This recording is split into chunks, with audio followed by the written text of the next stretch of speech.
dengarkan dari Bu Munte bagaimana kita semua harus berubah menjadi seperti Tuhan Yesus. Bagaimana kita harus mengasihi Tuhan, patuh kepada perintah Tuhan.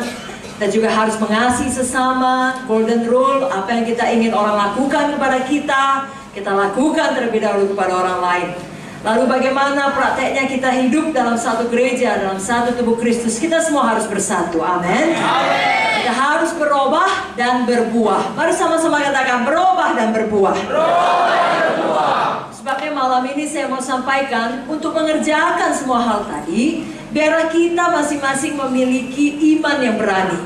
Jangan kita dengarkan firman Tuhan, terlalu tinggi itu, terlalu susah untuk mengerjakannya, terlalu besar itu. KKS-ku sudah terlalu banyak perpecahan, susah kalau dibilang bersatu. Saudaraku, biarlah kita punya iman yang berani. Apa kata firman? Sanggup kita melakukannya. Bisa kita melakukannya. Seberapa pun halangan atau tantangan, problema yang membuat kelihatannya itu tidak bisa dilakukan, kita tidak terima itu. Yang kita terima adalah apa kata Tuhan, itu pasti jadi. Malam hari ini sama-sama kita berkata, saya punya iman yang berani. Keberanian iman.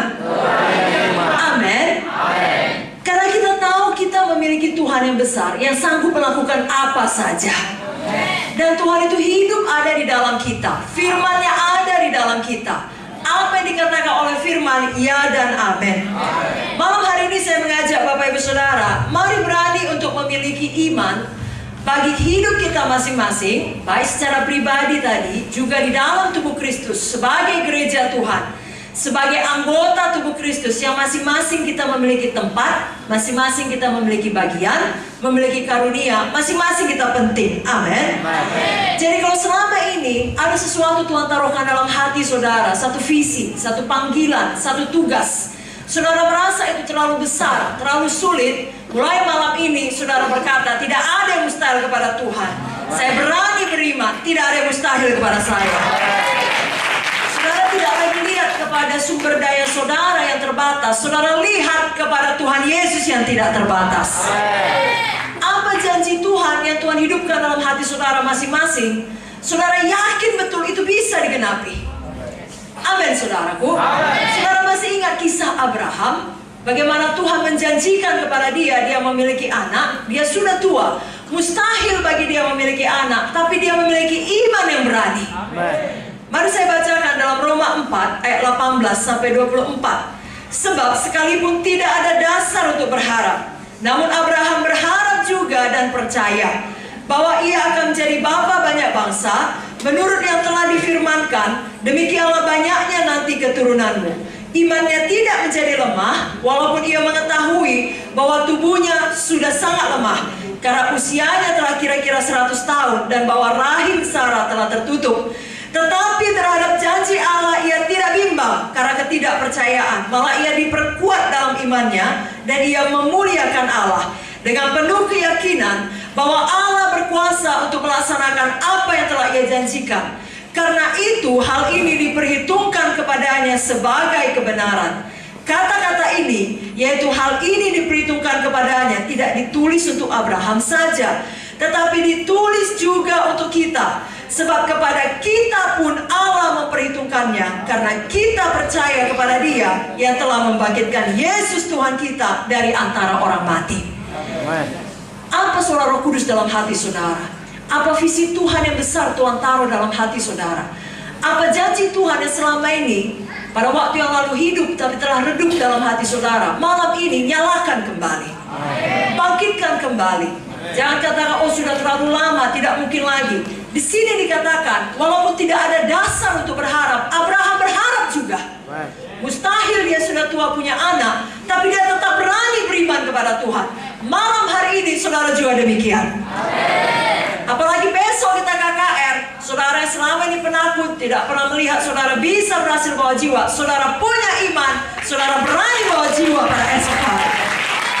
Dan untuk seterusnya, walaupun sudah siap KKR, saudara berani melihat saudara adalah seorang pemenang jiwa, berhasil membawa jiwa tiap-tiap minggu kepada kebaktian minggu saudara, kepada kebaktian kelompok sel saudara.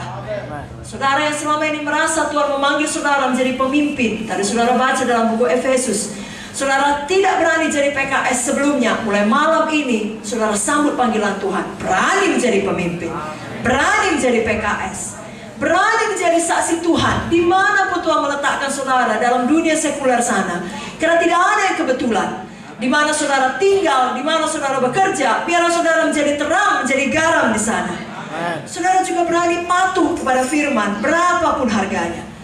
Saudara, di saat kita mau menggenapi panggilan Tuhan dalam hidup kita, pasti akan ada masalah yang terjadi. Dan kerap kali manusia ini punya kecenderungan untuk menyelesaikan satu masalah. Kita lebih suka mengambil jalan aman, ya, mana jalan mudah yang tidak merepotkan kita, yang tidak membahayakan nama baik kita. Kita lebih suka mengambil jalan pintas daripada mengambil jalan yang benar. Kerap kali jalan yang benar itu lebih sulit, lebih membayar harga. Kenapa? Karena jalan yang benar membutuhkan iman yang berani. Yang berani berdiri sendirian ketika tidak ada orang lain yang mendukung kita. Tapi itulah yang harus kita lakukan.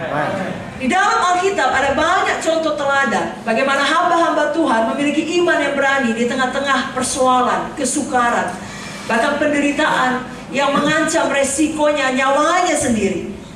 Ketika semua orang berkata tidak dapat, dia berkata dapat. Semua orang berkata tidak mungkin, dia berkata mungkin.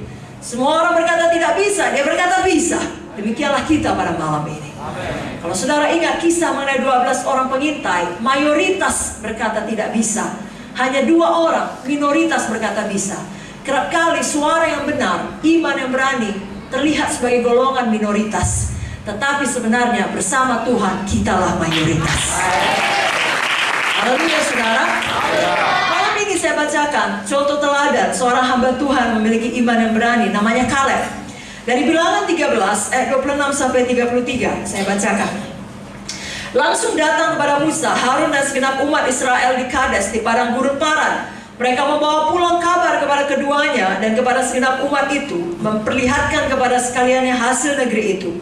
Mereka menceritakan kepadanya, kami sudah masuk ke negeri kemana kau suruh kami, dan memang negeri itu berlimpah-limpah susu dan madunya, dan inilah hasilnya. Hanya bangsa yang diam di negeri itu kuat-kuat, dan kota-kotanya berkubu dan sangat besar. Juga keturunan Enak telah kami lihat di sana. Orang Amalek diam di tanah Negeb, orang Het, orang Jebus, dan orang Amori diam di pegunungan. Orang Kanaan diam di sepanjang laut dan sepanjang tepi sungai Jordan. Kemudian Kaleb mencoba menenteramkan hati bangsa itu di hadapan Musa. Katanya, tidak, kita akan maju dan menduduki negeri itu, sebab kita pasti akan mengalahkannya. Tapi orang-orang yang pergi ke sana bersama-sama dengan dia berkata, kita tidak dapat maju menyerang bangsa itu, karena mereka lebih kuat daripada kita. Juga mereka menyampaikan kepada orang Israel kabar busuk tentang negeri yang diintai mereka, dengan berkata, negeri yang telah kami lalui untuk diintai adalah satu negeri yang memakan penduduknya, dan semua orang yang kami lihat di sana adalah orang-orang yang tinggi-tinggi perawakannya. Juga kami lihat di sana orang-orang raksasa, orang-orang Enak yang berasal dari orang-orang raksasa, dan kami lihat diri kami seperti belalang. Demikian juga mereka terhadap kami. Jangan seperti mereka ini. Lihat diri saudara jangan seperti belalang, tapi sebagai pemenang, bahkan lebih dari pemenang. Punya iman yang berani. Firman Tuhan dalam Markus 11:23-24 berkata, bukan berkata tentang gunung. Ini semua yang dikatakan 10 pengintai adalah tentang persoalannya, tentang gunung. Oh, di sana orangnya besar-besar seperti raksasa, kita seperti belalang. Tidak mungkin. Kabar busuk itu racun, perkataan yang tidak membawa kehidupan. Kita tidak berkata tentang gunung. Iman yang berani berkata kepada gunung. Katakan amin lebih kuat lagi.